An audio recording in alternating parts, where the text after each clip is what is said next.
Beijing and Washington have once again shown the world that they can sort out their differences through dialogue as equals with mutual respect.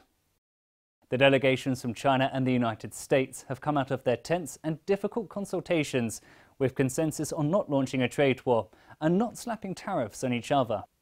The two sides issued a joint statement on Saturday, vowing to strengthen economic and trade cooperation on a number of fronts. Liu He, Chinese Vice Premier and head of the Chinese delegation, called the visit to the US positive, pragmatic, constructive and productive. He said, and I quote, "We reached many agreements. We agreed on mainly two areas. One is trade, the other is structural issues. We resolved some of our past misunderstandings. These meetings will not just help bilateral economic and trade relations, but overall ties.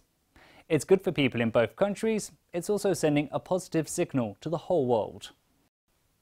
According to the statement, China and the US will take effective measures to substantially decrease the US trade deficit in goods with China, and China will significantly increase its purchase of US goods and services to meet the consumption needs of the Chinese people, as well as to propel its high-quality economic development. China and the US have been engaged in a series of high-level exchanges since February, trying to ease tensions and avert trade wars.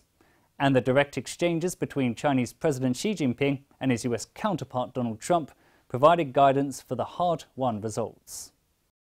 During a phone conversation in March, the two leaders agreed to promote wide-range cooperation and dialogue to maintain healthy and stable bilateral relations.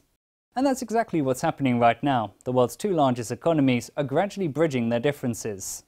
Wang Huiyao, founder and president of the Center for China and Globalization, said, and I quote, "It has created a good environment and laid down solid foundation for the resolution of any problems that may arise in bilateral trade relations in the future." No agreement comes easily. The settlement of trade disputes requires both countries to show sincerity, wisdom and patience. With the guiding principle of mutual respect and win-win cooperation at the helm, China and the United States will have a good chance to overcome future hurdles together.